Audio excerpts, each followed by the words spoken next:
Disclaimer, spoiler alert! Also, this may change the way you see the movie Moana if you have seen it. Hopefully in a good way. Anyway, enjoy!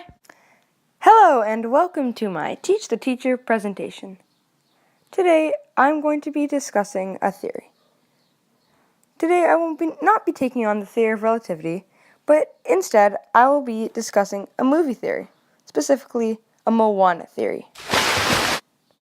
Moana is the 2016 animated film about Moana and the demigod Maui returning the heart of Te Fiti to save the world. My first observation was that Grandmother Tala seems to know everything, and she also owns the heart of Te Fiti, which she says she got when Moana was chosen by the ocean. She's also the only one that talks about Maui on Motunui and his legend. And that's odd because she says Maui has taken the heart of Te Fiti 1,000 years ago. So, was she there? How does she know that? She's also the only one who wants Moana to go on her boating adventure. Also, when Moana has her boating accident, how does Grandmother Tala know to go for the leg? Almost like she knows what's happening, like she was training her or something. More on that in a second. Also, is Moana the only chosen one in 1,000 years? I think not. Another important peculiarity is that when Moana saves the baby turtle as a young child, everyone thinks she is chosen by the ocean. But when she finally goes after singing How Far I'll Go, she gets crashed by the ocean. After this is the moment where she gets the heart for a long period of time. After she has proved herself by going back to the ocean even after the ocean tried to kill her. Following these events, Moana gets bashed on rocks, falls a long way down, and much, much more. This happens after she has the heart, and she's pretty invincible after she gets that heart. And now I'm starting to believe that the heart has magical capabilities. I think this is confirmed when Moana is able to move a really heavy statue and jump from the cave. Now, backtracking to the tests. I think that Moana's father went through the same tests when his best friend died when he went beyond the reef.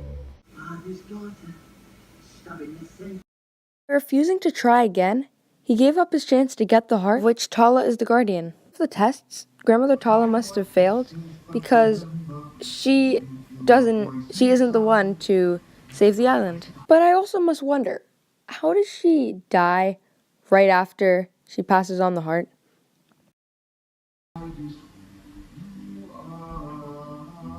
I think it is because by giving on the heart, she has entrusted someone else with the responsibility and has given up her immortality powers. That's right, the heart comes with immortality powers too. And I think those powers come straight from Te Fiti herself, because the heart of Te Fiti is actually Te Fiti. Lava monster Taka is the shell of Te Fiti. When Moana puts the heart back, then Te Fiti comes back. So where did Te Fiti go all this time? Inside of the heart. And her spirit is inside the chosen ones. And to sum all of that evidence up, here is a quick recap. Okay. Part of Te Fiti is Te Fiti's spirit, so when it leaves, Te Fiti's spirit also leaves. When Maui was struck from the sky and the heart was lost, the ocean found it. The ocean therefore decided to give people a series of tests to do, and then that would decide if they were worthy enough to receive the heart.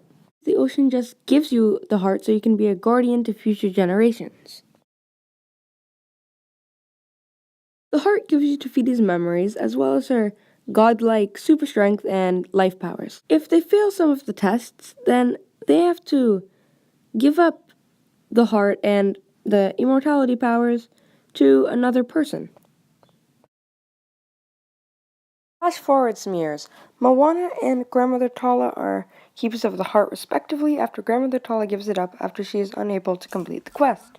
She tried to train Moana after she got Te Fiti's memory. That's how she knows about the legend, but was kind of held back by Moana's father, who had gone through the same test from the ocean but not received the heart. And Moana gets Te Fiti's super strength and invincibility. Then she returns the heart and breaks the spell. Thank you for your attention and cut. The lava.